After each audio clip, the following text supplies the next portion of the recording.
So I also a curator at a gallery in London called IMT Gallery, where incidentally we've got a show on by an artist who uses drawing, whose work is based in drawing. And I will be, yes, working with Gallery North, as well as involved in the kind of critical theory, visual theory, art history, just stuff going on here. So I come to this both as from a curatorial background, a curatorial premise, and an interest in history and theory of art. Does that make sense? Yeah?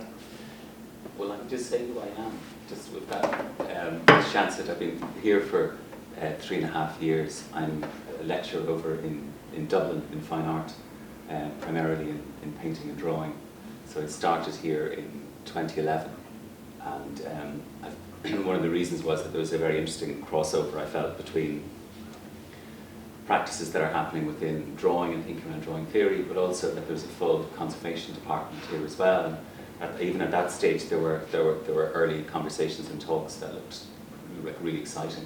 So from my point of view, I felt that Newcastle was very nicely placed in relation to work that I had been doing, which was based on the conservation of and restoration of paintings and other materials, including old nitrate film stock and audio and material objects as well too, that will be explored through different drawing techniques and processes as well. So for the PhD that I've been working on, I've just focused in on painting, and with that I've just focused in on the works of Vermeer as well too, just to kind of put a parameter, kind of research parameter around that. And when this is all over, I plans to do the things again. Nothing against Vermeer, but I think that it's time we said our goodbyes. So that's roughly where I'm coming from, if that gives you some background. So that kind of brings in an open question, which for me is an obvious open question, which is how you see the connection between conservation and history, and I suppose a kind of a narrative of time and decay in terms of conservation history, and drawing as a practice, and that as a domain of practice, a medium or a technique or whatever that is, how you see that.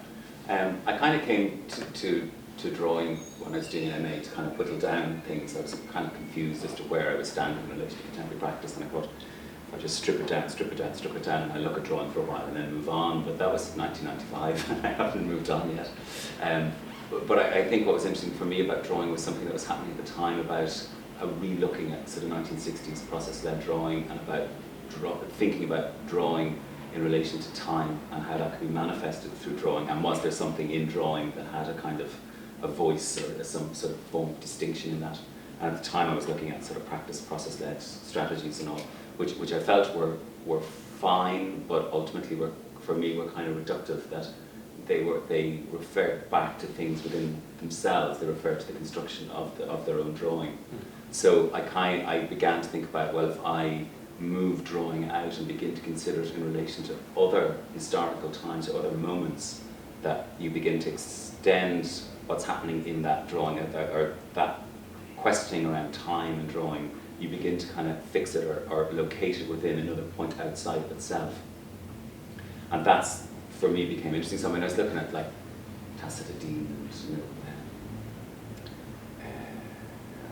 Via Selmans, this sort of work that referred to things. And then around the late 90s, early 2000s, there was that Drawing Now 8 Propositions show by Laura Hoffman in Museum of Modern Art, and that kind of made a claim for drawing as being, placing a distinction between process-led drawing, serial drawing, to drawing then now being a noun, and it's pictorial and it can have those sort of conventions. So I thought that was an interesting argument, and it was kind of happening for me around that time. And I began to extend the process-led drawing out. I actually did a sound collaboration using Morse code with a composer, and that was my first real stab at looking at something outside of the drawing process itself, where I'd repeat phrases in Morse code as part of this kind of broken serial drawing on black paper. It was a touring show, and it went around the walls of galleries, and there were speakers coming down, and the composer also used ideas of Morse as a three-part system, things like that. So it began to kind of open up that way of thinking for me. So in a sense then, working with restoration and conservation became interesting because I began to think about, you know, okay, I'm talking about drawing in time, but what time am I talking? That's such an amorphous term. What does it mean? So I began to think about non-chronological time and looking at ideas of duration as opposed to time. I suppose that duration could be a form of consciousness of time or a lived experience of time. And I began to think about when an artwork is restored, that it begins to break that linear chronology of the artwork.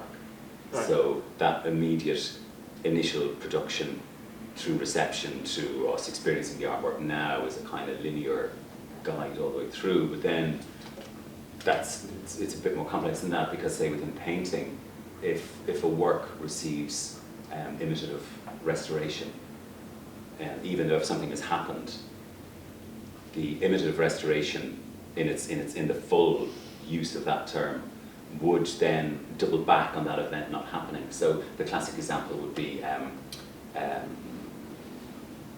Velázquez's Rugby Venus in the National Gallery, and that was attacked in 1913, and as a political feminist act, which has a historical significance. But the first thing to do was to obviously repair the canvas. And I was in London 2 weeks ago, and I was having a look at it, and I knew, because I was looking at documentation of where it had been slashed, and I couldn't find the marks. I really looked. I was looking around at different, angles, and half afraid of the attendants going over, but you couldn't see it. So in a sense, like, that act is gone. So that's taken away. So something, an artwork, it as a temporal event has folded back on itself.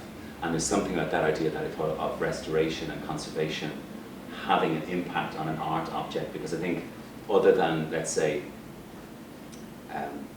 other objects or materials that exist in time, I think an artwork has a complex or complicated relationship to that because of those very things about reception and conservation, preservation, restoration, that it complicates that set of relationships.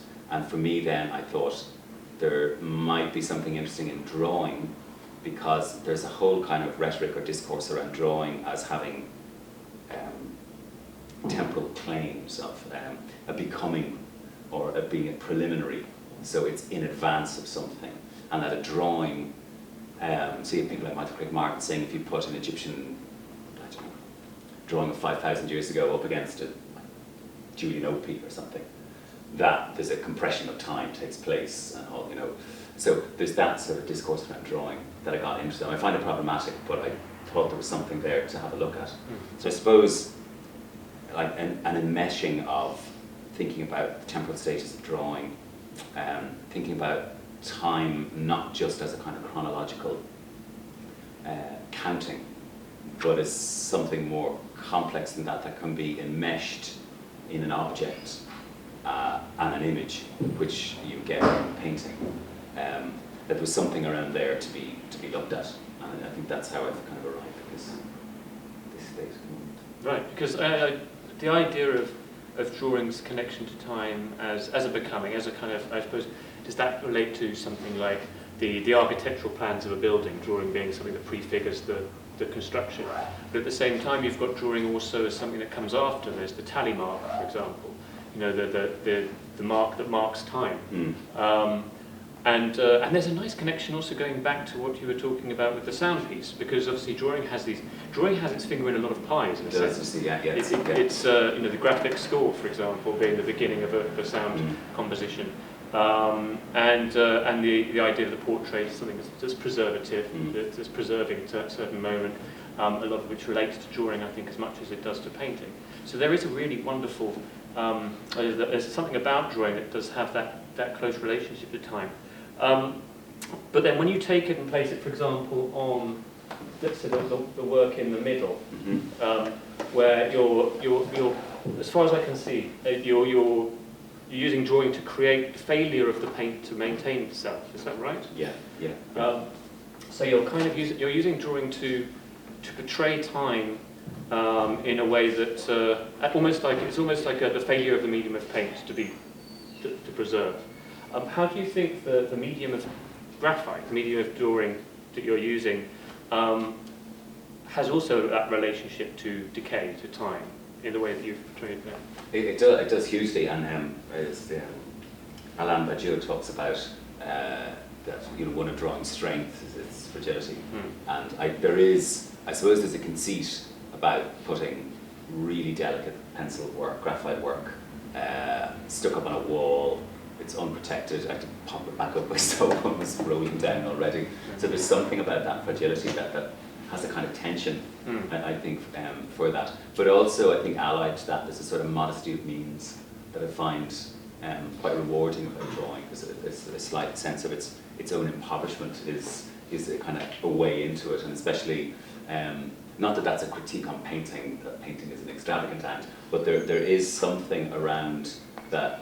There is an entropy in the very act of doing these drawings, or anybody's drawings, that they are no doubt will be the victim of entropy and fading, and as paper conservators will know, that there's so many attendant issues and problems around marks being made, and then how you fix them to walls, and should you cover them, and all those sort of things, that I kind of wanted to bring that to be an element of the work, a part of the work. So in that little drawing there, it's taken from 3 stages of the restoration of the girl with the pearl earring. But in the documentation of the work, that would have been in kind of, here's the work before it was conserved, here's it during, and here's it after.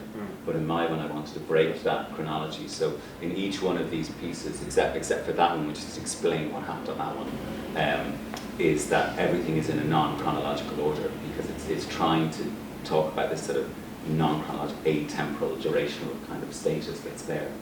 But you can't equally deny that entropic processes happen, and paper is vulnerable, and the marks that you put on are highly vulnerable. And even when I brought them over on the airplane, and I was terrified, because my portfolio wouldn't go through the security box, the screen. Right, yeah. So they had to take them all out. And we nearly had these conversations about what are they, and who are they for, and who are you showing them for? And all I was shaking on the other side as they were kind of bouncing the stuff out of the portfolio and all that. But there's something in that tension, that they are sort of quiet, fragile things. But with that, it's like Badiou's fragile intensity. There's something about the acknowledgement that these are vulnerable.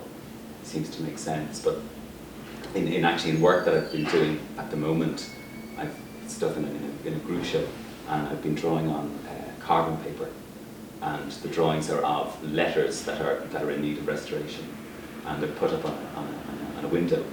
So the light coming through illuminates the line, because if you draw on carbon paper,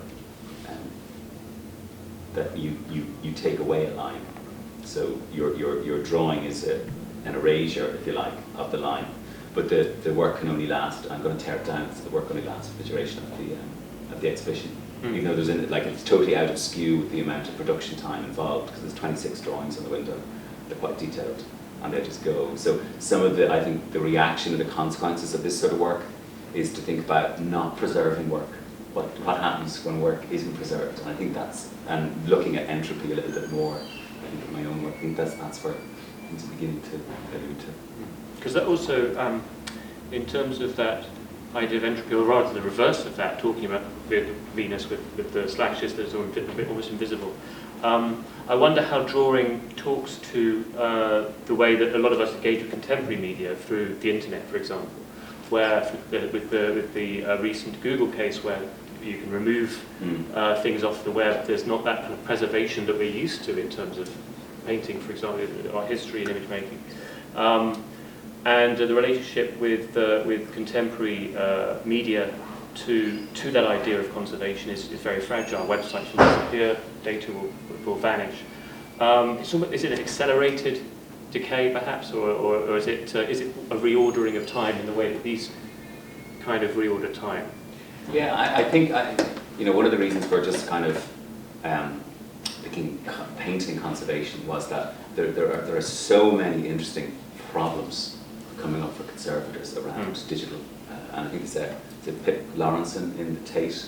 She speaks really well about how the formats are changing, and so like early web work is now unwatchable almost, because the languages that were used are compatible with what we have now. So they've had to change their definition of what permanence is or could be. I think for a material, it's 50 years is what the Tate considers an artwork to be permanent for, Yeah. but I don't know what their digital one is on that, because I think it's a real problem. And even not just digitally, like if you think of early 1960s television work or tape work, is that to be put on DVD? Is that to be shown? How do we? Is it mediated? Does it matter? All these issues keep coming up, and there's conference after conference on the work of Namjoon Park, all in relation to how do we perceive this thing? Is it integral, the format that it was looked at, and how long is that sustainable for? So, if they buy a work of art, they also have to buy 50 of those televisions. Right. Yeah. You know, so there is still a notion of some form of permanence then required if they're talking about all that ancillary purchasing that needs to happen for it to be seen in some notion of an authentic state. But I don't think that's a hard and fast rule, because to some artists it doesn't matter. It doesn't matter at all if it's up on the web or if it's on the TV screen or if it's a projection, you know. But with others it has to be, you know, seen at a certain time in a certain way through the language of a material that was the contingent technology of the time. So, you know, I think, you know, with these are going to go eventually, of course, like anything else, but there is also that sort of discourse in drawing at the moment about it being a way of slowing things down.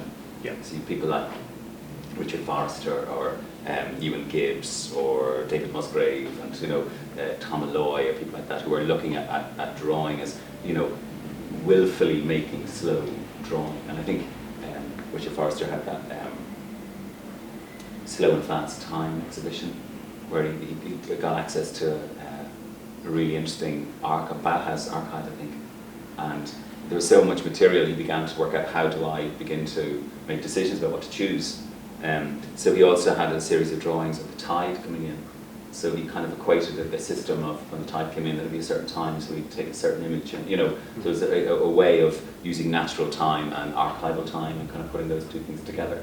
So he kind of has two chronologies sort of overlapping, and those overlapping chronologies allowed him to create that, you know, to make the decision to choose work that he would then develop drawings from.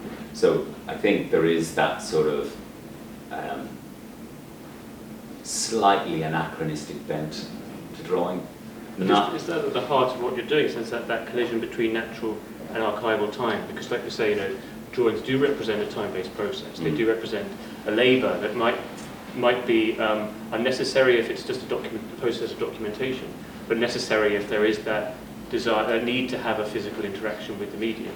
And at the same time, you're talking within that about time and about time from a very multi-subjective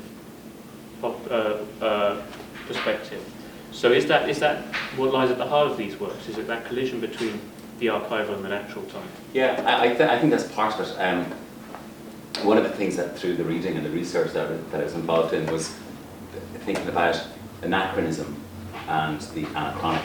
And what I found a bit exciting was that the anachronic is like one thing in the time of another. Let's say, you know, Malevich with an iPad sort of idea. So you take one thing and another thing and you cross them over.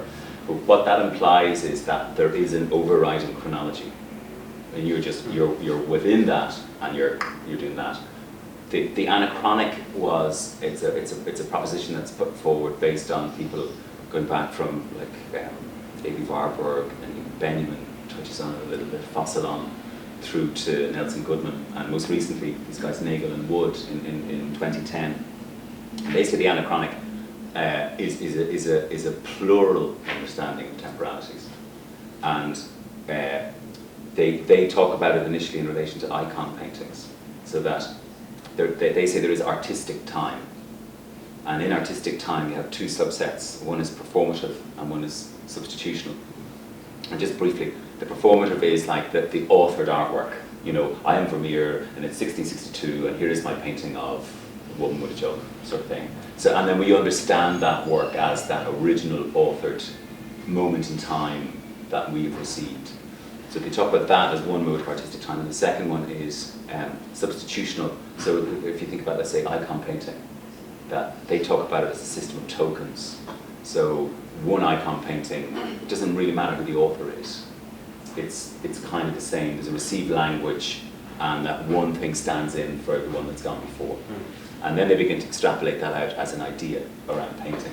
And I found that sort of anachronic one, because they say that painting comes late to things, that it's a belated act to something that has succeeded it before, an event, a setup, a tableau, an image, something from a website that it is responding to. So even ontologically, it's a late thing. And then again, it's late because we receive it outside of the event of its own production. So they talk about this notion of belatedness. So already you're into different temporality happening there, as well as the temporality of the image that's suggested, and the sequence and the succession of things that's gone into that before. So in a way, for me, that's where conservation and restoration in particular stood in. Like a restored mark stands in for the thing that's gone before. So say that drawing there, the third one on that wall, that's the girl with the pearl earring, but they're all the marks and the retouches that the restorer did to the painting. That's not Vermeer. The dimensions are Vermeer, but then the dimensions changed 7 times of the painting because it was stretched and restretched. But that they're all, so I was copying the marks or echoing or reenacting the marks of the conservator and not that of Vermeer. So I began to get interested in that notion of it being anachronic. Yeah. You know, that it's late and late again and belated. And I think that's where some of that notion of, yes, it's archival time and it's natural production time, but it's also, it's other times within that, because you could say archive time and time of the production are 2 fixed points and you're just kind of mixing them. I would argue that I think they operate more on a kind of strata, you know, and some is linear and some is broken and some repeats back on itself and some echoes things that's gone before and some projects things that happen outside of that. And England would claim that nothing is more complex, no object is more complex than an artwork, you know, for sort of enmeshing and embroiling itself with those kind of different models of time. There's a couple of nice things that come from that, I think. First of all, there's a metaphor for drawing, which is, you know, the idea of drawing as an outline of something, where you mark down the matter, and that's where matter actually isn't in terms of the representation. You know, there's a really nice metaphor in that for the act of drawing for me. But the other thing, which I don't know if it's disingenuous to make this analogy, but that idea of the icon in terms of time hints at, kind of seems to me to hint at something which the idea of Aboriginal restoration, which is something very different from a kind of Western idea of restoration, which is in the process of making the artwork itself, so that the original drawing on the wall of somewhere in the outback will then be painted over and over and over again by a new artist who's trained to paint over, to restore it, and the artwork is kind of caught within that expanded temporality. It's not that moment of production, but something that is far broader, far longer. I mean, is there a relationship, do you think, between those two? That idea, the idea of the kind of the time, looking at time and artwork from the perspective of the icon, to the way that Aboriginal culture in Australia deals with this replacing of the image. I didn't know of that analogy. That's really interesting. The Aboriginal approach. But I think, like what I've been saying about conservation and restoration is like I'm kind of giving the one sort of illusionistic argument. But it's not as simple as that either. As most people in conservation know, is in the mid 20th century there was a shift to make the act of in-painting or restoring or repainting visible and present in the artwork, and it was developed as a theory by Cesare Brandi, who was a conservation writer and theorist. He's a really interesting character, and he influenced a lot of thinking around that time, so in the 50s, 60s, 70s. You see in mainly Southern European restoration that they do a thing called chromatic abstraction. So the famous example is there was a flood in Florence and Cimabue's crucifix was really badly damaged. But because the prevailing ethos was not to imitatively restore it, to say that that event never took place, that the restorers consolidated what was there and tried to, in as much as is possible, arrest its condition. But the marks in which they made were almost like just to describe it very badly here, like an ochre infill. a light tanny brown, which they reckoned was a kind of a mean or an average kind of chromatic representation of what had gone before. And then within that, there's kind of tiny cross-hatched marks that were kind of visually, I mean, if you look at them really closely, they're like kind of fragility things, you know, they sort of oscillate on the surface and they make you dizzy. But so I thought, well, that's quite like drawing, that's like drawing in, because it's linear, you know. So the idea was that Brandy would say that the production of the painting was in a certain time, and it must be acknowledged that the restoration of that work must happen at a different time. It does not belong to the same historic moment. So that's why there's no illusionistic rendering within that. So I don't know if that is similar to the Aboriginal thing, but it's a different school, and you see it now. I suppose like everything, it was a contingent theory, and I think kind of Baldini did this in the early 70s, and on the Chimapu crucifix, and there has been a retreat from that as a kind of hard line position to take within conservation. But then there are also ways that the conservator and the restorer will willfully not have the restored work at the same depth of the original painting, so that they can chart things, you know. Because what used to happen before, there was no records taken, the documentation was very poor, and there's a famous examples of painters when their eyesight got really bad, they became conservators, you know. It's really terrible. But there is that idea that, you know, if you move away from the illusionistic, that you're into a different sort of manifestation of time. So in that way, I think in that Southern European, that Brandian idea, that the painting becomes a visible palimpsest of actions that have taken place on it. Whereas with the illusionistic one, which is, because I was looking at Vermeer, you see a lot of sort of the Northern European thinking, which is kind of quite highly illusionistic in its retouching and rendering, that you get that sort of denial of time. So that piece there was one of the first drawings that I had done. And the woman, it's called The Love Letter. And in 1972, that was stolen from it was a touring show in Belgium, and it was cut down off its stand. It was two, actually, really interesting guys. They were political activists, and they wanted to raise money for funds for people in Africa. So they because it was in Belgium, it was to do with the Congo as well. So as a political act, they cut it down off the stretcher, and then they thought that it would fit through the window, but it didn't. Ah, yes. So they had to stick it down his trousers and run out of the gallery or the museum, and it was eventually returned and recovered. But there was substantial damage had been done to it. So what I did was I reenacted all the stages of the restoration on that drawing. So the reason is, if you just kind of looked at the drawing on its own, I sort of feel you go, oh, somebody copied it from Vermeer or whatever. But what it was that I drew the first stage as notionally Vermeer might have painted it, and it's meant to be sort of flawless. And then over that, then I drew all the cracks that had appeared on the painting. Over that, that's the set top right. And in the bottom left was the main damage that was done. So I made a stencil and I erased back into the drawing all the areas that had been damaged. And then when it was kind of in it almost fixed again, I redrew and retouched things through that restorative action. So then you're back to the drawing as is. But like for me, I can see the areas where it was restored. And because you're doing it on paper obviously has a different material memory than the canvas, because you know, paint loss can be recovered, and the surface can be alluded to, you know, because once a paint loss area is gone, it's lost. But if you erase something, there's still something in the detritus of the marks that you make that sort of holds there, you know. So I just thought, I mean, I don't know what way I might show it again, about was it necessary to show the different stages that were involved, or do you just say, hey ho, there's a drawing that's over from here. I don't know. But it was trying to pick up on that idea of it just being an imitative form.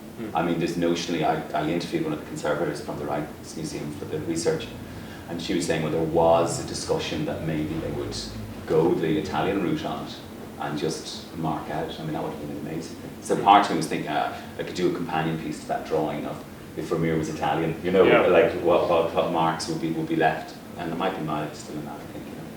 But you know, once you get involved in imitative restoration, you start folding back things. But that just reminded me, sorry, what you were saying about the Aboriginal one. there's a case going on about Rauschenberg's monochromes. You know this? Right. Yeah.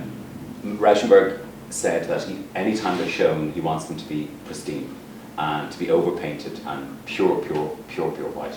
So they were fading, and then they got Bryce Marden to paint them in the late 60s. So you have a Marden sitting on top of a Rauschenberg, and now they've deteriorated again. So the restoration and the curatorial people are now, their teams are now making a decision. What do? Do we get somebody else to paint over the Marden who's painted over the Rauschenberg, or do we leave it as is and try and conserve the Marden, because now we've got two paintings for one? So you begin to get these sort of issues. And there was a Degas painting that he used to have in his studio, that when he first started painting as a professional, of two people on a horse on a mountainside. It's a lovely little thing. But he used to almost use it to clean the brushes. You know, it was just one of those sort of semi-therapeutic things that he would have in the studio and he just work on. So over the years, it changed completely. So what you had is you had an early Degas, a middle Degas, and a late Degas. So the curators in the National Gallery decided that the late Degas wasn't the authentic state, so they stripped it back to the earlier state of what it was. So you've lost a late one and a mid one in the pursuit of an early one. Yeah. You know? So I just thought that was an interesting thing, because it's similar in a sense to the Rauschenberg and the Marden. They have, you know, different stages of an artist's work, but then somebody makes a call on what the notion of the authentic state is. I think that's a really powerful call to make. And of course, the obvious connection to Rauschenberg's erased de Kooning drawing. You know, this idea that this famous artist at the time that he would then take a drawing from and erase, and it would be a Rauschenberg of a de Kooning or something. Yeah. Yeah. I think that plays into that. I mean, anecdotally, it's one of my favourite drawings. I think it's amazing. But then you also have Jasper Johns did the plate on it. He did handwritten lettering that goes on it as well too, which is, and he designed the frame around it as well. And there's infrareds have been taken of it, and now we can see what the de Kooning was. Oh, I didn't know it's that. really interesting. It's like a signature de Kooning, because I think it was that period of time that he didn't do it at all. It was just a total ruse, you know. But there is something about that, and I think like that. I think that only could have happened at a certain time. You know, there's a kind of heroic, anti-heroic stance in sort of doing that, and that something so positive can be seen as this deeply negative sort of act of erasure as well. So I think there's something of the moment that drawing holds in. And particularly the story of de Kooning choosing the most difficult drawing that he could to erase. So he had to make Rauschenberg go through that labour, which is a really nice connection to that labour of drawing and time. And, the missing element though in that is that we never knew how long it took de Kooning to do the drawing. Yeah. And I kind of wonder, you know, I think there's something to be looked at there, just in relation to, I suppose our idea of de Kooning is that it's fast, it's, you know, one of a series, and it's a female figure, and it's, you know, moving and it's quite actively drawn, and then I think we know roughly it took 3 months, I think, for Rauschenberg, and 30 rubbers or something, and I know you kind of documented all that as well too. But I think as part of that story, it would be really interesting to kind of, you know, to find out what happened to Rauschenberg, because I've been really tempted to do a drawing of the X-ray, or the radiograph of that as well too, to record something that was erased.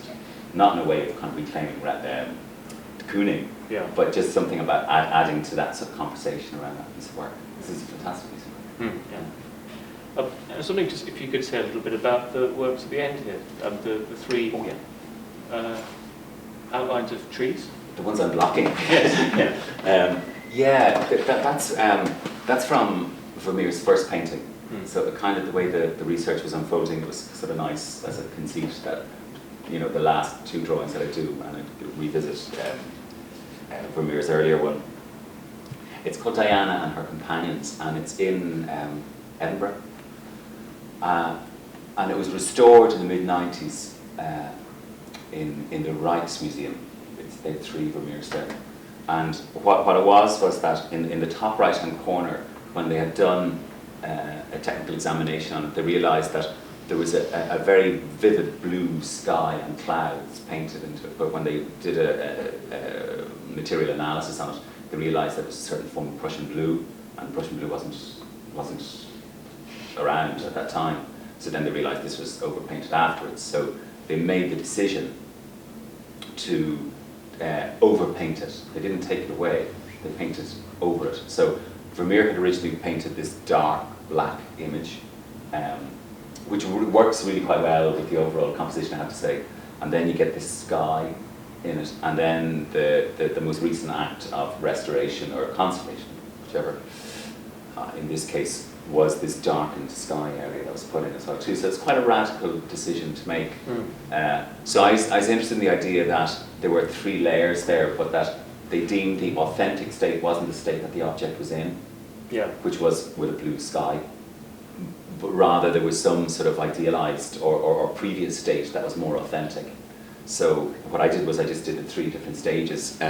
So the top one is notionally what might have been Vermeer's, you know, notionally, and the middle one is the restored or the overpainted sky area. But what I did was I drew all the cracks in first, kind of incised the line, and then drew over those. And then the bottom one here is notionally the current state that it is in now. But I didn't want to put it in a kind of 1, 2, 3. I wanted it as a kind of vertical thing, because I just thought that would make it less clear as to what was happening. So the little Vermeer there goes across horizontally, and I thought it would be more interesting to have a kind of freestanding kind of vertical arrangement with it. But again, it kind of comes down to this notion of who gets to say that there's an authentic condition, and what might that authentic condition be. And you know, one way of thinking is, well, it is the state that it's in now, you know, be that the one we like or we consider desirable, but it is actually the state that it's in now. So it was just a way of kind of playing with that. And then there's also, because areas that you can cover so quickly in paint, you know, we can cover quite large areas quite quickly. In drawing, it was just sort of like the top area was just go over again. And the gentle skin. Top area is the most worked on. Yeah. And yet that's the one that you have the least knowledge about. Is that absolutely, right? yeah. So kind of like that as conceit. Yeah, absolutely, yeah. The quickest one to do was the last one, you know. It's just with the way that those kind of things unfolds. And I thought the darkest area would be the one that would be the least labour intensive, but it was actually kind of building up. And then I thought the graphite at one stage began to resemble a skin, you know, like a skin that you get in a painting. So there's that notion of painting being about concealing, you know, that it's these skins that are placed over another surface, whereas drawing is seen as an interruption or a disruption to a surface, you know. So there's something, even what we were saying earlier about that thing about becoming. It is that becoming can be read in that notion of the preliminary, but also the kind of the perceptual relationship between a line sitting against a blank area, that it has this sort of notion of you can get a sense of its construction against that blankness, you know. So it kind of unfolds as we look at it. Something begins to emerge. I don't mean that's probably over egging it, but that there's something in that dynamic between the line existing off a blank area, which is I suppose a major conceit of drawing, that we can see the surface on which it's placed, whereas with painting we tend to conceal areas because they work in a different kind of harmony or relationships. That there is something in that sort of was sitting in my mind, you know, in relation to doing those. Great. Well, it'd be great to have any. Is there any questions? Just the conversation. If there's any questions about the work or anything that we've been talking about, to open this up. Could you just talk about the Selman's work and what interests you about her work? Seascapes, I'm thinking of specifically. Yeah. The past and time, universal. Yeah, I like her work a lot. There's something about her description of drawing as re-describing that I thought was a nice way to think about it. That it wasn't, we weren't representing, but to re-describe something, I thought was a lovely book. And I was always taken by her. I think the sea ones are beautiful, but I really like the lunar landscape ones as well too, and that notion of stitching an image together. So when I came across those little infrared plates there on that, the girl with the red hat, in those two little drawings in the middle of the wall there, I was thinking of how she was interested in the idea of the, like, NASA generating these lunar images that were at the time the most technologically advanced way that mankind could make an image. And then she was flipping that back to a pencil and graphite and a page as another form of redescribing that sort of information. So I thought there was something in that notion of Selman's redescription of things that I found really interesting, because I'm kind of redescribing paintings as drawings, you know. And just what I liked about that little infrared one was that they discovered through the infrared that there was a painting underneath that may or may not have been by Vermeer. It's one of the few examples of Vermeer early or work that's underneath. But there's something in that notion of when you break something down, that you begin to look at it as a detail or a fragment. And I was interested in that idea about, you know, that if we look at something in detail, our presumption is that we then get to have more knowledge about it. But that's really questionable, you know. I think when it comes to conservation and restoration, that you could make bad decisions based on material truth, you know, that there's some balance. So I think there was something about the way Selman divides up those surfaces, especially in the lunar drawings, that I find really alluring. I was thinking of the sea island, right? Because just some sort of bends can be done with a pencil. I've never actually seen real size ones. Yeah, I mean they're small. Yeah. I think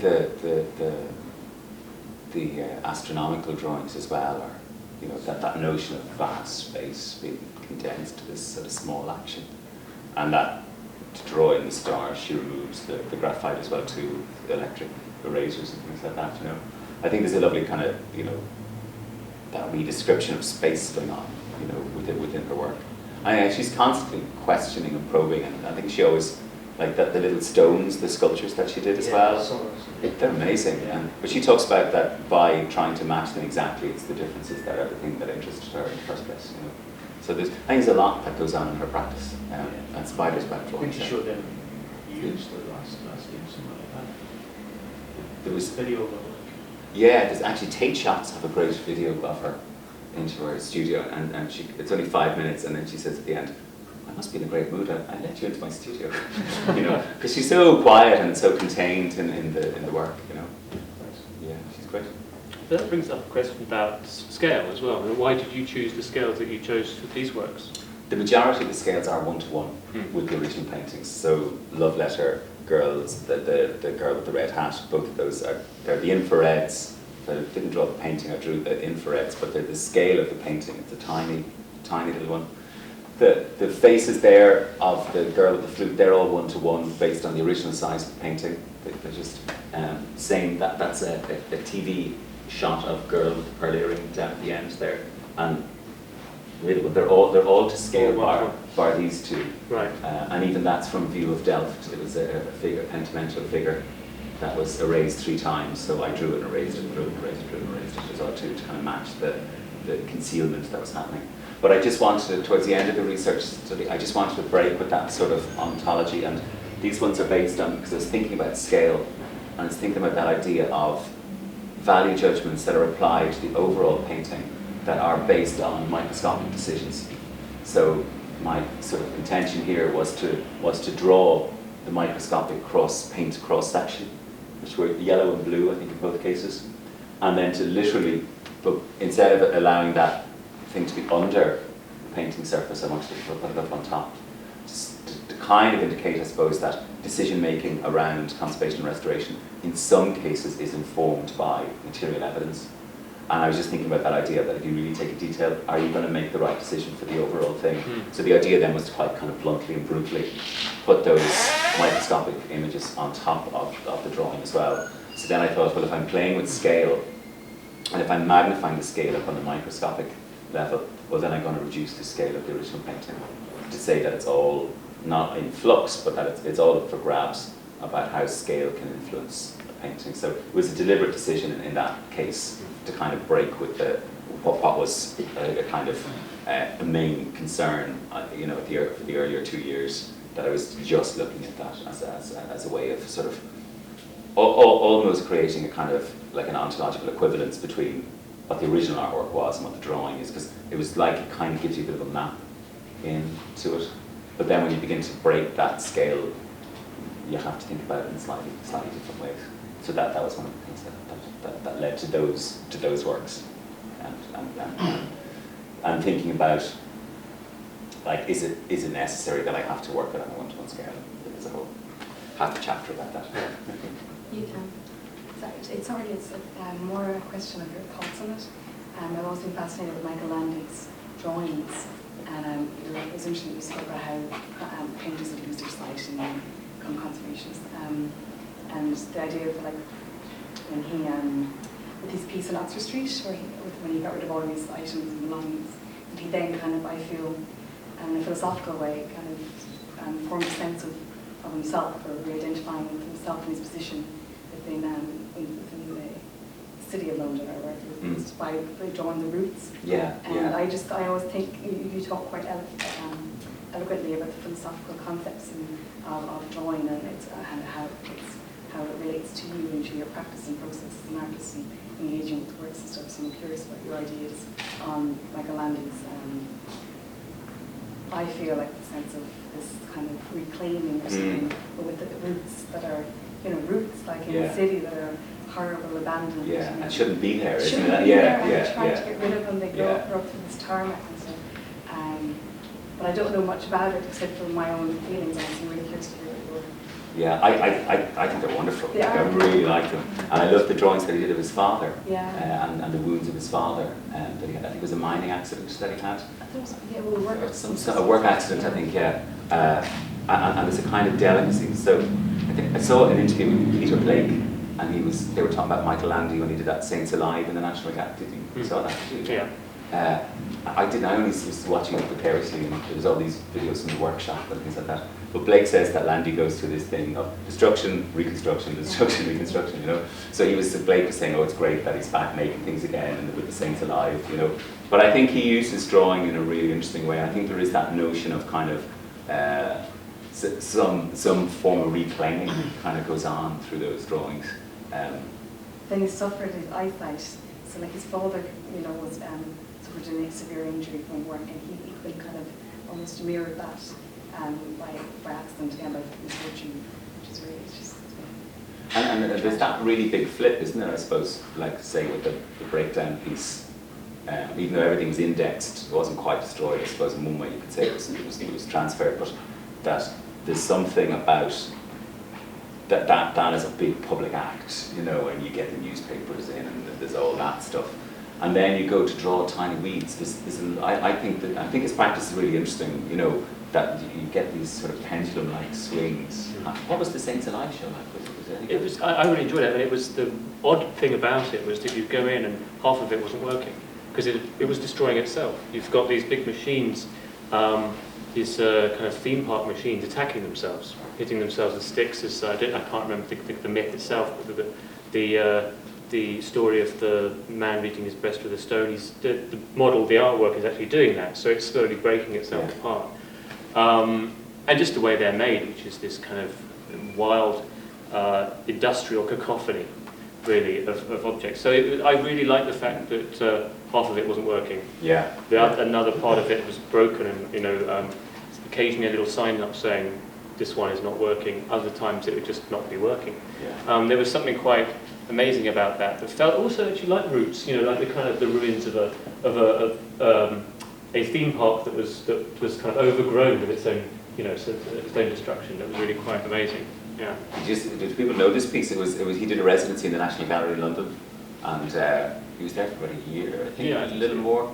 But he didn't want to get involved in painting. He found his way, his roots back into it through drawing, and he made all these amazing collages of ripped up saints. The thing he struck him was it was the most violent place he'd ever been in, because people were being put against wheels and stretched and flayed and all sorts of stuff. So he picked up on this idea of the Catherine wheel. I think it was the image that he counted was almost appearing, one of the images or motifs in the collection that was appearing the most. So he began to make these collages that included these Catherine wheels with original like cutouts and then drawings. Then he kind of went the next step and made these Amazing, amazing 3D constructions. They're like three-dimensional collages. Yeah, vast things. And you would trigger them. You would, I think, press something or put a coin into something, or it depends on which one they were. They would trigger them and they would come alive, a bit like theme park displays. Were they noisy? Yeah, very nice. Because there was only magics, weren't they? Mm. Yeah. No, it was great to see. So, the way I asked about it, kind of, there's a notion of reenactment as well in drone, but I think there's almost like a very particular quality when you choose drone as a way to reenact something. It's almost as if it's